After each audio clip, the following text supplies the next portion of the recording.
আচ্ছা, পিত্তথলিতে পাথর হওয়ার কথা কিন্তু আপনারা সবাই শুনেছেন। আমাদের সবার লাইফস্টাইলের কারণে বর্তমানে মোটামুটি সবাই এখন আমরা একটা ঝুঁকিতে আছি। তো ফেসবুকে অবাক করা একটা চিকিৎসা দেখলাম এটার। সেখানে দাবি করা হচ্ছে যে শুধুমাত্র আপেল খেয়ে, অলিভ অয়েল, লেবুর রস, জাম্বুরার রস, এপসম সল্ট এগুলো খেয়ে নাকি পিত্তথলির পাথর গলিয়ে বের করে ফেলা যায়।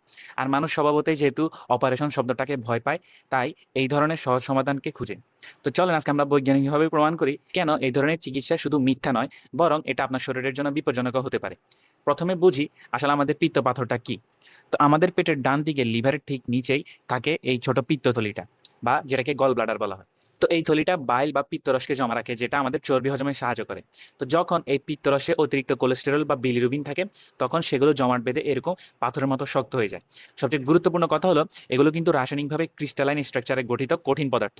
তো এগুলো আপনি শুধু আপেল খেলে কিংবা তেল লেবু পান করলে আপনার এগুলো গলে যাওয়ার কোনো বৈজ্ঞানিক যুক্তি নেই। এখন আসি এই ধরনের গল ব্লাডার ফ্লাশের দাবিতে। তো এই প্রোটোকলটাতে বলা হচ্ছে সপ্তাহ জুড়ে আপেল খেলে, তারপরে রাতে আধা কাপ অলিভ অয়েল খেলে, এছাড়া লেবুর রস, এপসম সল্ট এগুলো একসাথে মিশিয়ে পান করতে।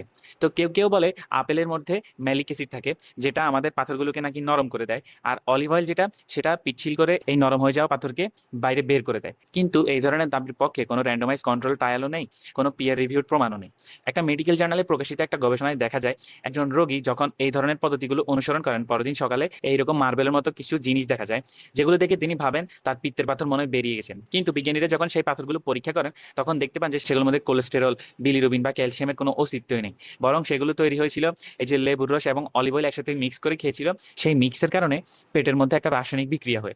অর্থাৎ যেটাকে পাথর ভেবে তিনি ভেবেছিলেন, সেটা আসলে ছিল লেবু আর তেলের মিশ্রণে তৈরি একটা নকল মার্বেলের মতো। তো গবেষকরা কিন্তু সরাসরি বলেছেন এই ধরনের গল ব্লাডারের ফ্লাশ রেসিপিগুলো পুরোপুরি মিথ্যা। এই দাবিগুলো বরঞ্চ বিভ্রান্তিকর। আরও ভয়ের কথা হলো, এই ফ্লাশে ব্যবহৃত এপসম সল্ট যেটা, সেটা কিন্তু সরাসরি ম্যাগনেসিয়াম সালফেট। এটা যদি কেউ বেশি পরিমাণে খায়, তাহলে তার মারাত্মক ডায়রিয়া হতে পারে এবং কি ডিহাইড্রেশনও হতে পারে। আর যদি পিত্ততে এই ধরনের বড় পাথর থাকে, তাহলে পিত্তথলিকে স্টিমুলেশন দিতে গিয়ে উল্টো প্যানক্রিয়েটাইটিসের মতো মারাত্মক জটিলতা তৈরি হতে পারে।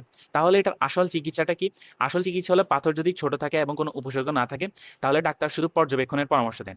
কিছু কিছু ক্ষেত্রে এই ধরনের আর্সোডিঅক্সিকোলিক অ্যাসিড নামের ওষুধ দিয়ে ছোট কোলেস্টেরলের পাথরগুলো ধীরে ধীরে গলিয়ে বের করে আনেন। তবে সেটাও কিন্তু মাসের পর মাস চিকিৎসা নিতে হয়, রাতারাতি এই ধরনের কোনো ফ্লাশের মাধ্যমে না। আর যদি পাথরটা এরকম বড় হয় কিংবা সাথে আপনার উপসর্গ থাকে, তাহলে ল্যাপারোস্কোপিক কোলিসিস্টেক্টমি করা হয়, যেখানে এই ধরনের ছোট ছোট ছিদ্র করে পেটের মধ্য থেকে পাথরটাকে বের করে আনা হয়, যেটা কিন্তু খুবই নিরাপদ এবং রোগী একদিনে কিন্তু বাড়ি ফিরে যান।